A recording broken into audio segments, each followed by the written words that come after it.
If you want to record sounds or voice memos on Samsung Galaxy S25, in that case we can use a voice recorder, which we can find, for example, in the apps screen in the Samsung folder over here.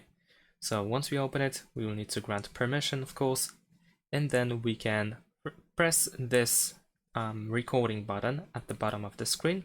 Let's allow notifications, and now we are creating a voice recording. Now, of course, we can pause our recording over here. We can create a bookmark here in this place.